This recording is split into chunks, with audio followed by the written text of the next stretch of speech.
I love meat. I always did. I can't remember last time I went one full day without having meat. Breakfast, lunch, dinner, you can't really go wrong. I guess the carnivore people know what they're doing. Or do they? Why just meat? You see, I'm okay with eating meat every day, but I'm not okay with having to eat just that. In this video, I'm going to show you exactly why. I'm going to show you 4 main reasons why the carnivore diet is not a long-term sustainable or a definitive option for you. And it starts with the very claims that are being used to promote the carnivore diet as an actual lifestyle, as the correct way to eat. The reason I got very interested in this topic is, well, as I said before, I actually love meat, so I understand how highly nutritious it is and how important it is for the human body. And I was seduced by the idea that you can just eat that. There's no more drama, no more like, oh my God, what am I going to eat today? You just eat meat every day for the rest of your life, problem solved. But what really got me to look into this, which is the very first claim, is that you will get jacked. You will build so much muscle. Eventually, you're going to have to sit down with your muscles and go, holy shit, guys, you have to slow it down. Bro, stop doing it. No, stop. People are starting to notice. They're asking questions, bro. I've been training since I was 14. I'm 39 today. The idea that the carnivore diet can improve my physique and can add more muscles, of course, is going to seduce me. And then you got all these big personalities talking about it and how effective it is, and you're adding so much muscles and you're losing fat, and it's the way to go. But the question is, why did they stop? When I did the carnivore diet before, I would call what I'm doing now more animal-based, because I'm doing it from Paul's descriptions, which is I will still eat fruit and I will still eat honey and a few other things. Why did they quit? Maybe because it's not long-term sustainable. Maybe because it's just a temporary tool. If you're looking to build muscles with the carnivore diet, of course you can to a certain extent. The problem is with this diet is that it's purely zero carbs. Carbs are very important for many different reasons. They provide the energies to sustain your workout. They provide the fuel to the muscles when you're benching, when you're deadlifting, when you're squatting and so on, or all of these explosive activities. All of that is possible because you consume carbohydrates and your body breaks them down and stores them into your liver and into your muscles as glycogen. It is effectively your power source. So what happens when you don't consume any carbohydrates at all? Because that's what a strict carnivore diet means. 0 carbohydrates. You die. I'm joking. The body is an amazing machine and it has a backup system. Because it has lost direct access to glucose, it has to find alternative ways. So a metabolic shift happens here. Ketosis and gluconeogenesis. In ketosis, the liver breaks down fats into ketones, and they become your alternative source of energy for your brain and for your muscles. For your brain, not entirely, because it will still run on 20 to 30% on glucose. You just cannot function otherwise. This one is great, by the way. You're burning fat. Who doesn't want that?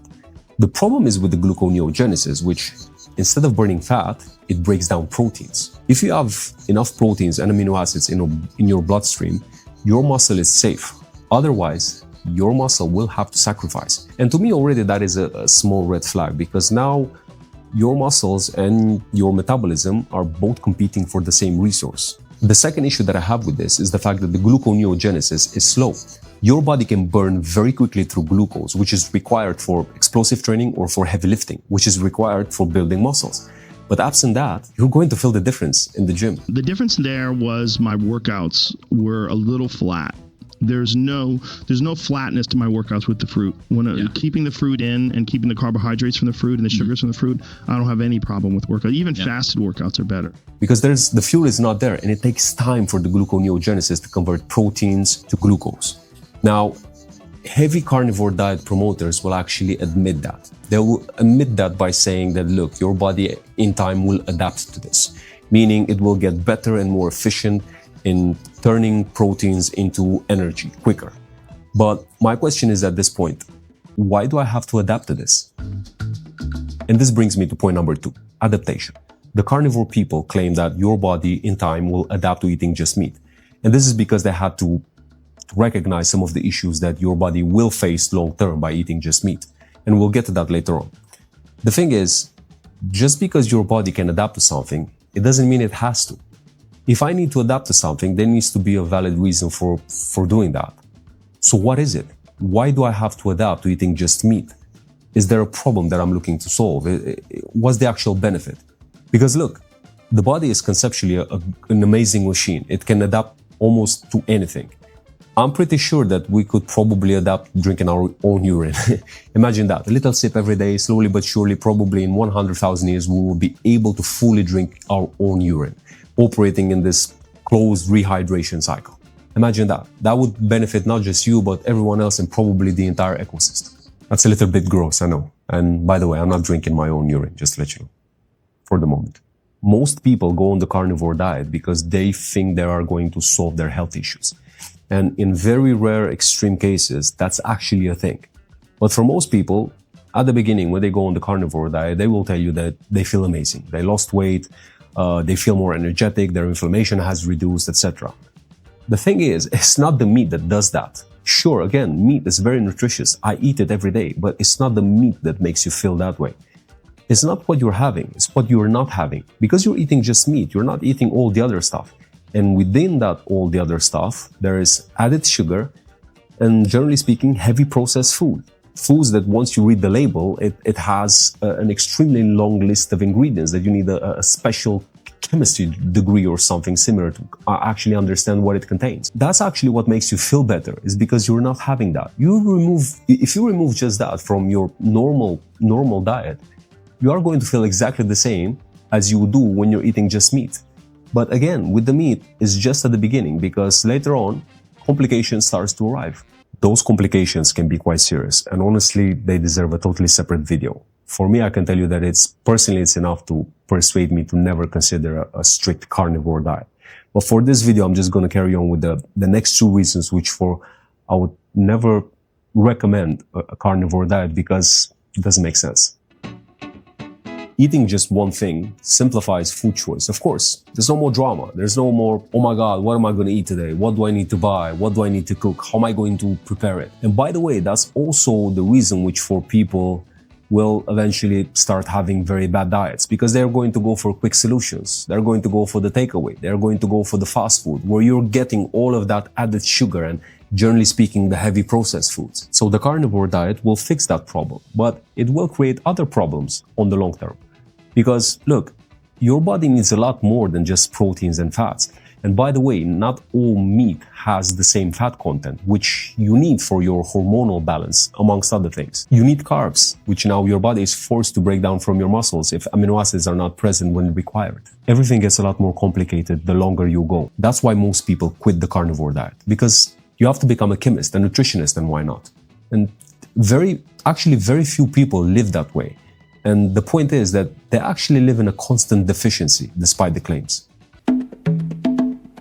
The final point, which is another claim of the carnivore diet, is that human beings are naturally designed to eat just meat. It's actually our true identity, but we sort of lost it in time. Really? Humans are built and have evolved under flexibility, not restriction. And we know that. Hundreds of thousands of years ago, when food was scarce, people would eat everything. Everything. Their stomach was probably very different than ours today. The point is that they evolved under this variety. When meat was available, they would eat that. When fruit and berries were available, they would eat that. My guy would eat tree bark if nothing was there. God knows what people were eating back in those days. You really think they could afford themselves to be fuzzy about it? Carnivore diet, keto diet, low carb diet, fasting, intermittent fasting, all these are tools. They're great tools. But they're temporary approaches designed to reset your body, to give you another chance, to start again the right way. All you have to do is eat clean, avoid added sugar, avoid processed foods. That's it. It's easier than you think. The main reason these diets are so trendy is because people actually have a poor nutritional knowledge. And you can't really blame them. Life is busy and it's full of all sorts of different problems, and people can't be bothered. And then you have others that they just want to feel that they are part of a group, they're part of some sort of movement. We are the vegetarians, we are the vegans, we are the carnivore. There's a thing, for example, about the sardines. There is a sardine fasting. You eat just sardines for 5 days, and despite the sardines being one of the most nutritional food in the world, you stop there, you don't go longer, because just like every other restriction, it will create problems. But I can already see some people taking this to the extreme. I can already see that the Sardine people, their ancestors came from Atlantis. They are direct descendants from Aquaman. The only true real diet that you need, which is not an actual diet, because the word diet is associated with the word restriction, and you don't need that. You need variety, you need balance. The only thing that you need to avoid, which it's not supposed to be there in the first place, is added sugar and processed food. That's it.